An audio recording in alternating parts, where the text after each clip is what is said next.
Hello everyone, আজকে আবার একটা লাঞ্চের থালির ভিডিও নিয়ে চলে এলাম। আজকে আমার সবথেকে ফেভারিট একটা পদ রয়েছে, মানে কি বলবো, ওইটা হলে আমার আর কিচ্ছু লাগবে না। তো যাই হোক, আজকে রেসিপিতে কি কি ছিল দেখা যাক। আজকে প্রথমেই ছিল একটা ডিম পোচ, তারপর ছিল একটু পটল ভাজা, আর সাথে ছিল একটু টক ডাল। গরমে টক ডাল খুবই উপকারী, সবার জন্য খাওয়া খুব ভালো। সাথে একটু আলু সিদ্ধ ছিল। আর যেটার কথা বলছিলাম, আমার খুব ফেভারিট একটা জিনিস কাঁকড়া। জানি না কার কেমন লাগে, আমার তো খুব ভালো লাগে। মানে এটা হলে আর কিছু লাগবে না, আমার তো এমন মনে হয়।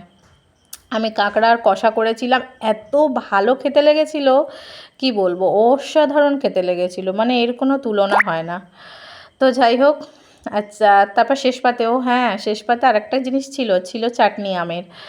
তো আজকে প্লেটটা খুব সুন্দর দেখতে লাগছে, আর তাতে আছে কাঁকড়া, মানে অসম্ভব সুন্দর আর কি, কি বলবো।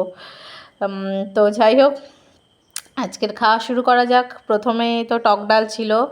আমি টক ডালটা আজকে একটু গাঢ় করে করেছিলাম, গাঢ় হয়ে গেছিলো। মেনলি টক ডালটা একটু পাতলাই ভালো লাগে, তো আজকে একটু গাঢ় হয়ে গেছিলো। সব দিন তো সমান হয় না। তো টক ডাল দিয়ে ভাতটা ভালো করে মেখে, আর সাথে একটু পটল ভাজা, আলু সিদ্ধ, ভাজা নয়, আলু সিদ্ধ, আর একটু ডিম ভাজা, সব কিছু মিলিয়ে মিশিয়ে এই ডালটা সবার জন্য। ওকে। আর তারপরে ছিল ডিমের কুসুম, মানে এটা সবার আর কি খুবই পছন্দের, আমার আপনার সবার। তো যাই হোক, তারপর ছিল কাঁকড়া কষা। কাঁকড়া কষাটা অসম্ভব সুন্দর খেতে হয়েছিল। অনেক দিন পরে কাঁকড়া পেয়েছি, মানে সচরাচর তো কাঁকড়া পাওয়া যায় না, তাও অনেক দিন পরে পেলাম। কাঁকড়াটা কি অসম্ভব ঘিলু ছিল, কি বলবো। আর শাঁসটাও পুরো দেখুন, পুরো সাদা ফ্রেশ ছিল, কি ভালো খেতে হয়েছিল। আমি আওয়াজটা এডিট করে কাটিনি, আওয়াজটা আপনাদের জন্য রইলো। তো আজকের মতো এইটুকুই, টাটা।